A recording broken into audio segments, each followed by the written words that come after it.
We don't teach people how to lead. It's a skill. It's a teachable, learnable, practicable skill. But we don't teach people how to do it, so they don't do it.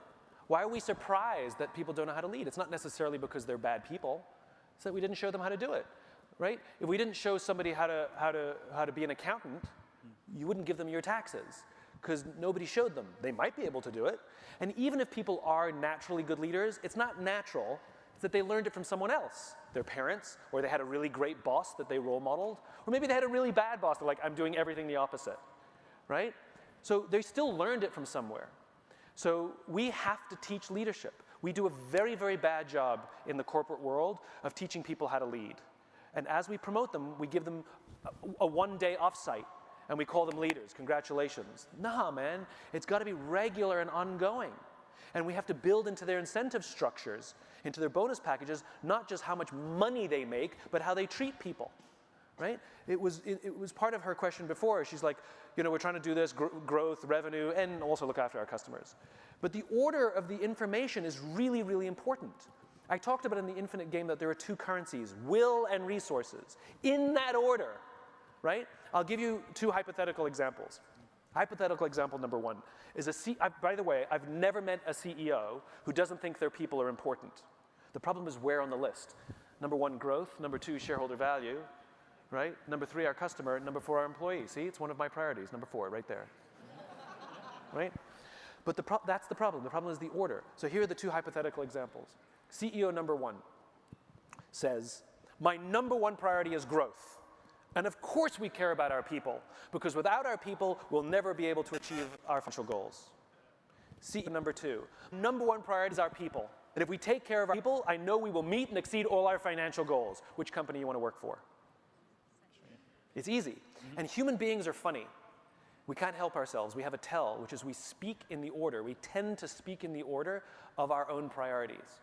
So when you hear somebody go, you know, guys, we have to be preoccupied with growth and the revenue, of course we have to take care of our people.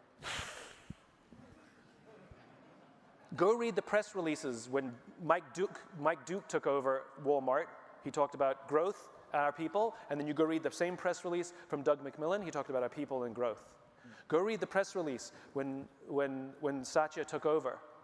He talks about our people first. He talks about human beings first. This matters, right? And this is one of the things that we're suffering in the world today, which is most of the standard business practices that we use today are actually leftovers from the 80s and 90s. A man by the name of Milton Friedman, an economist from the 1970s, theorized the responsibility of business. And he wrote that the responsibility of business is to maximize profits within the bounds of the rules, within the bounds of the law, right? What about ethics? Like, we've all seen companies do very, very, very uncomfortable things, and they get dragged out in front of government, and they all say the same thing.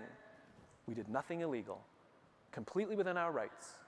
Yeah, that doesn't make it right just because it was legal, right? There's something called ethics, right? When a pharmaceutical company raises the price of a drug that people need to survive 500, 600, 700%, there's nothing illegal about that, but it's really unethical, right? And the problem is the 1970s, that theory to a new group of investors was really appealing. And so they started experimenting with new ways of doing business based on that definition. And during the 80s and 90s, we started to see that become really, really popular. So the concept of using mass layoffs on an annualized basis to balance the books did not exist prior to the 1980s. And people like Jack Welch over at GE started practicing it, and it started to gain acceptance, and now it's normal. We've either been subjected to layoffs, our company has used those layoffs, or we've lost a friend or a family to layoffs. A friend of a family has been subjected to layoffs. All of us, right? 1 degree of freedom, if not 0 degrees of freedom, right? Of separation, I mean. Rank and yank, where we rank people's contribution to stock price or revenue, and the top 10% get promoted, the bottom 10% get fired. That's from the 80s and 90s, right?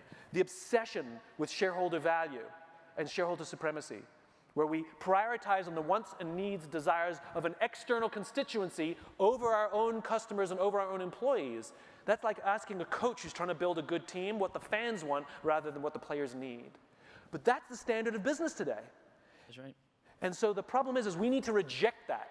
It was great for the 80s and 90s. It was great for these boom years where everybody made money. It no longer works. What got us here will not get us there. We have to abandon the practices of Jack Welch and Milton Friedman of the 80s and 90s, and we need to do it our way for the modern day. To your point, we need to build empathetic leaders. We need to build leaders who understand that their responsibility is a human job. We don't sit behind desks and lead a company from spreadsheets.